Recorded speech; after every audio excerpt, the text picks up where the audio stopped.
আসসালামু আলাইকুম প্রিয় নবম ও দশম শ্রেণীর শিক্ষার্থীরা, আশা করি তোমরা সবাই ভালো আছো। আজকে আমরা 11.2 এর 23 নাম্বার যে সৃজনশীল অঙ্কটি রয়েছে সেই সৃজনশীল অঙ্কটি সমাধান করব।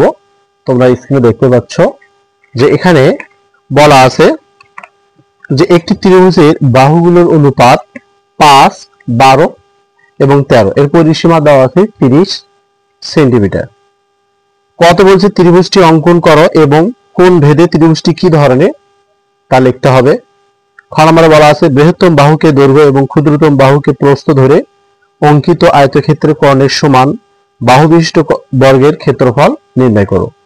গত বলা আছে উক্ত আয়তক্ষেত্রের দৈর্ঘ্য 10% এবং প্রস্থ 20% বৃদ্ধি পেলে ক্ষেত্রফল শতকরা কত বৃদ্ধি পাবে। তো এই অঙ্কটি খুবই গুরুত্বপূর্ণ, তা তোমরা মনোযোগ সহকারে পুরো ভিডিওটি দেখতে থাকো। ইনশাআল্লাহ আমরা আজকে খুব সহজ নিয়মে আমরা সমাধান করার চেষ্টা করব। প্রথমে এখানে বলা আছে যে ত্রিভুজ অঙ্কন করো এবং কোন ভেদে ত্রিভুজটি কি ধরনের তা আমাদেরকে লিখতে হবে। এখানে ত্রিভুজের অনুপাত দেওয়া আছে কত, 5, 12 আর 13।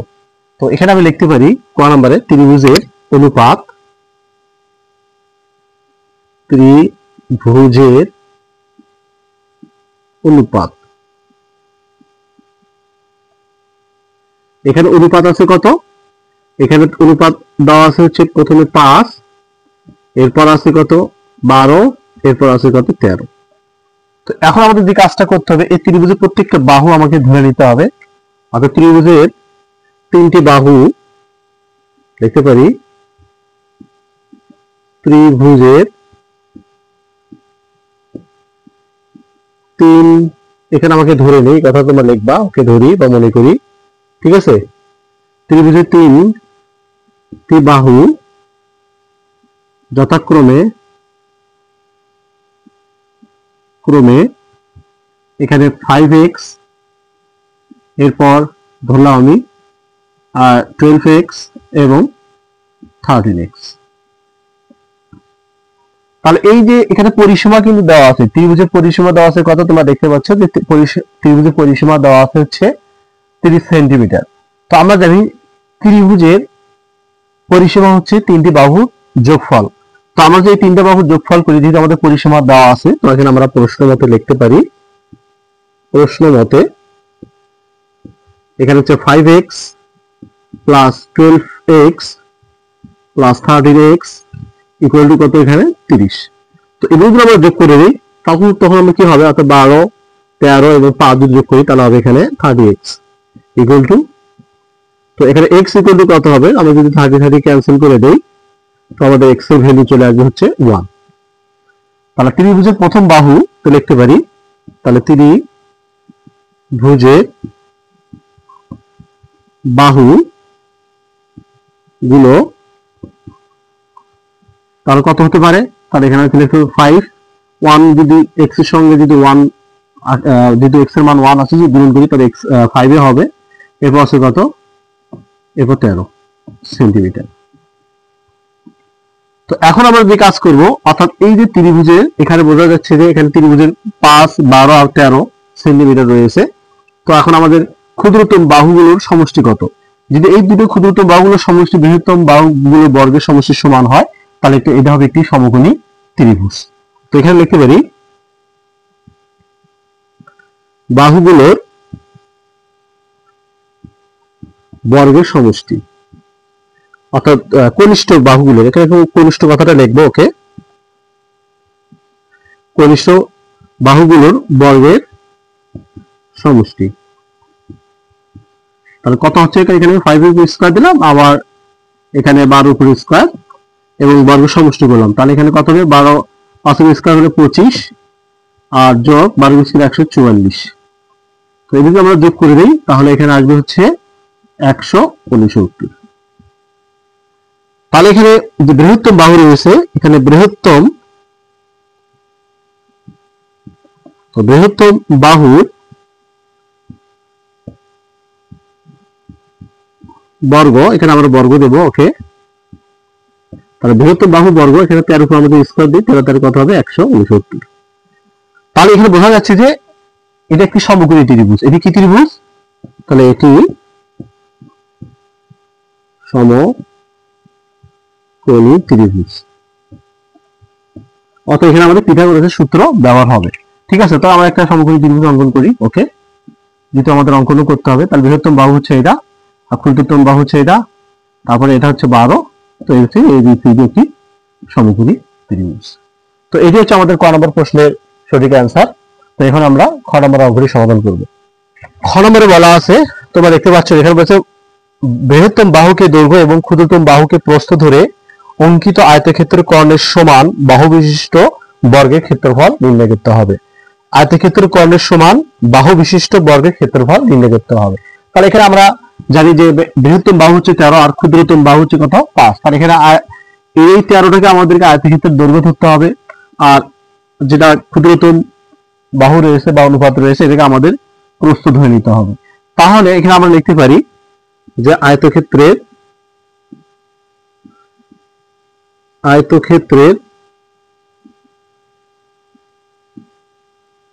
দৈর্ঘ্য, আমরা দৈর্ঘ্য এখানে 13 সেন্টিমিটার নিয়ে নিলাম। ওকে, তাহলে আয়তক্ষেত্রের প্রস্থ তাহলে কি হবে? তাহলে প্রস্থ হবে 5 সেন্টিমিটার। তাহলে আমরা জানি আয়তক্ষেত্রের কর্ণ কি, যেহেতু আমাকে বলছে আয়তক্ষেত্রের কর্ণের সাথে বর্গক্ষেত্রের এক বাহুর দৈর্ঘ্য মিলাতে হবে, এরপর এর ক্ষেত্রফল কত আমাদের সেটা বের করতে হবে। তাহলে আয়তক্ষেত্রের কর্ণের সূত্রটা কি?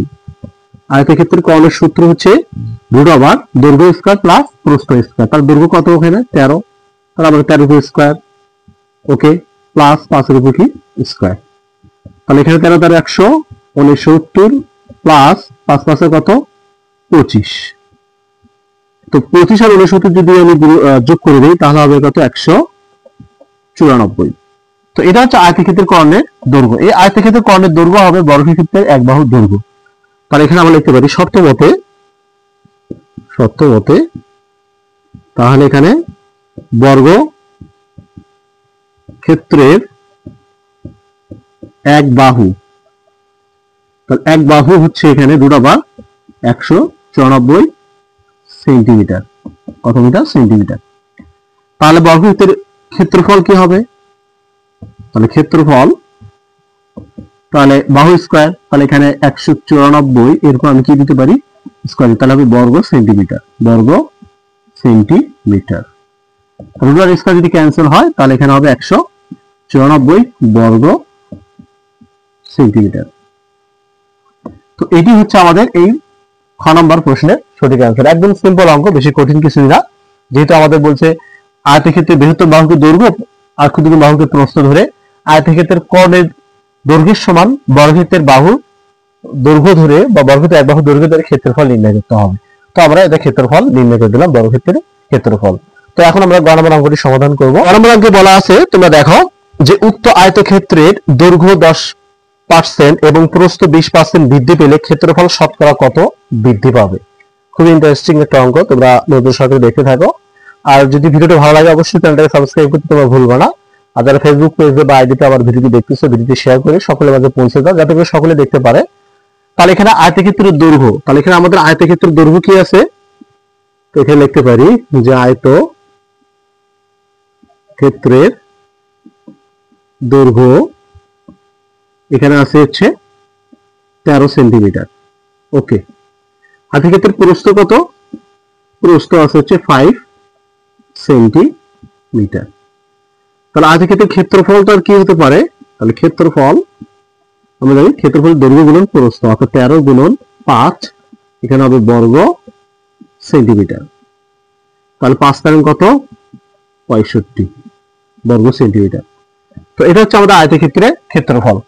আর যেহেতু এখানে বলছে দৈর্ঘ্য 10% বৃদ্ধি পাবে আর প্রস্থ 20% বৃদ্ধি পাবে, তাহলে এখানে যদি আমি লিখি 10% বৃদ্ধিতে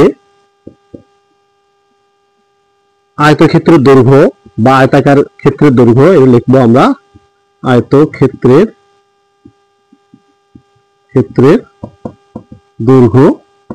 তার দৈর্ঘ্য কত আছে 13, তাহলে আমরা লিখতে পারি 13 প্লাস এরপর লিখতে পারি 13 এর কত পার্সেন্ট 10%। তাহলে 13 এর 10% কি হবে? তাহলে এখানে আমরা 13 লিখতে পারি প্লাস, তাহলে এখানে 13 এর বলতে গুণন, তাহলে উপরে 10 নিচে কি 100। যদি আমি নিচে ক্যান্সেল করি 13 সঙ্গে 1 গুণ করি তাহলে এরকম হবে, অর্থাৎ 13 প্লাস 13 কে 13 আর নিচে কত হবে 10। তাহলে এখন আমাকে এটা লসাগু করতে হবে। লসাগু হচ্ছে এখানে 10 এর সঙ্গে যদি আমি 13 গুণ করি তাহলে হবে 130 যোগ 10 ভাগ হয়ে যায় কি থাকে 13। তো এটা আমরা যোগ করে দিতে পারি, তাহলে কত হচ্ছে 143 আর এখানে থাকলে হচ্ছে 10। এটা হচ্ছে আমাদের ক্ষেত্রফল বৃদ্ধি পেল 10% বৃদ্ধিতে দৈর্ঘ্য হবে হচ্ছে 143 ভাগ 10। এরপর আমরা লিখতে পারি 20% বৃদ্ধিতে আয়তক্ষেত্রের প্রস্থ। এটা প্রস্থ হবে, তার প্রস্থ যেটা হবে আমাদের 5 আছে, তাহলে 5 প্লাস 5 এর 20%, তাহলে 20%। ওকে, তো আমি এটা এইভাবে লিখতে পারি, তাহলে 5 প্লাস, তাহলে 5 এর বলতে এখানে গুণন 20% এর উপরে 20 নিচে কি হবে 100। তো এই 0 0 ক্যান্সেল, এই 2 দ্বারা 10 কে কাটি তাহলে হবে 5, তাহলে এই 5 ক্যান্সেল, তাহলে পাশে কি থাকে 1 থাকে, তাহলে 5 প্লাস 1 ইকুয়াল টু কত 6। তাহলে আমাদের প্রস্থ হলো কত 6। তোমরা সেন্টিমিটার নিতে পারো। ওকে, সেন্টিমিটার, এটা আমাদের সেন্টিমিটার। তাহলে এখানে যে 10% বৃদ্ধি পেল দৈর্ঘ্য আর 20% বৃদ্ধি পেল কি প্রস্থ, তাহলে এইটা আমাদের দৈর্ঘ্য এবং প্রস্থ দুটো বৃদ্ধি পাইছে। তখন এটা আমাদের ক্ষেত্রফল কি হবে, অর্থাৎ বৃদ্ধিপ্রাপ্ত আয়তক্ষেত্রের ক্ষেত্রফল হবে। তাহলে আমরা লিখতে পারি এখানে ক্ষেত্রফল, তো এখানে আমরা লিখতে পারি 143, তো এটা আমরা লিখবো 143 ভাগ 10 গুণন এখানে আমরা লিখতে পারি কত 6। তো এটা যদি আমরা এখন ক্যালকুলেশন করি দেখি এটা কি হতে পারে। তো এটা তোমরা 143 এর 6 কি করবা, গুণ করে 10 দ্বারা ভাগ করে দাও, তাহলে অবশ্যই একটা মান চলে আসবে। তাহলে 143 গুণন 6 ইকুয়াল, এরপর হচ্ছে ভাগ 10, তাহলে এখানে আছে 85.8। তো এখানে লিখতে পারি আমি এখানে 85.8 এটা বর্গ সেন্টিমিটার। এটা হচ্ছে আমাদের বৃদ্ধিপ্রাপ্ত ক্ষেত্রফল। তাহলে এখন ক্ষেত্রফল কত বৃদ্ধি পাবে, তাহলে অতএব ক্ষেত্রফল বৃদ্ধি পাবে, আমরা এখানে লিখতে পারি, তাহলে ক্ষেত্রফল বৃদ্ধি পাবে, ক্ষেত্রফল বৃদ্ধি পায়। তো এখানে যেহেতু 85.8 থেকে আমরা কি করতে হবে, এই যে আগের যে ক্ষেত্রফলটা রয়েছে 65 এটা বিয়োগ করে দেব।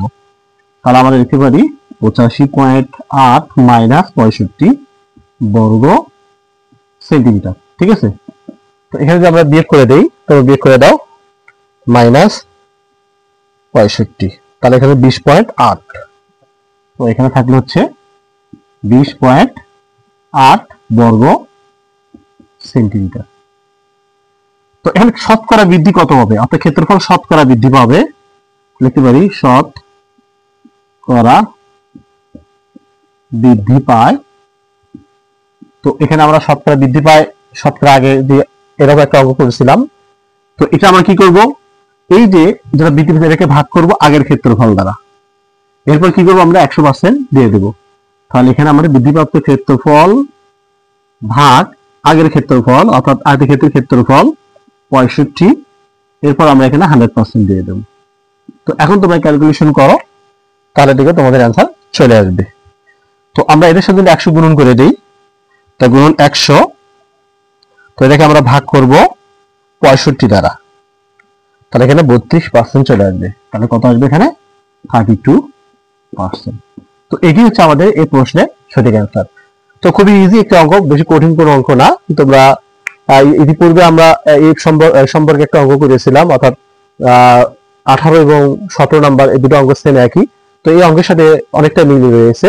তোমরা অবশ্যই তোমরা এই ভিডিওগুলো কন্টিনিউ দেখতে থাকো, ইনশাআল্লাহ তোমরা বুঝতে পারবা। আর আমি চেষ্টা করি তোমাদের সামনে এই অঙ্কগুলো সঠিকভাবে উপস্থাপন করতে, যাতে করে তোমাদের এই অঙ্কগুলো খুবই সহজে তোমরা অ্যান্সার করতে পারো এবং ভালো পরীক্ষায় ভালো ফলাফল অর্জন করতে পারো। আর যদি ভিডিওটা ভালো লাগে তোমরা অবশ্যই শেয়ার করে দাও সকলের মাঝে, আর সাবস্ক্রাইব করতে অবশ্যই ভুলবে না। তো আজকে এই পর্যন্ত, সকলে ভালো থাকো, সুস্থ থাকো, আল্লাহ হাফেজ।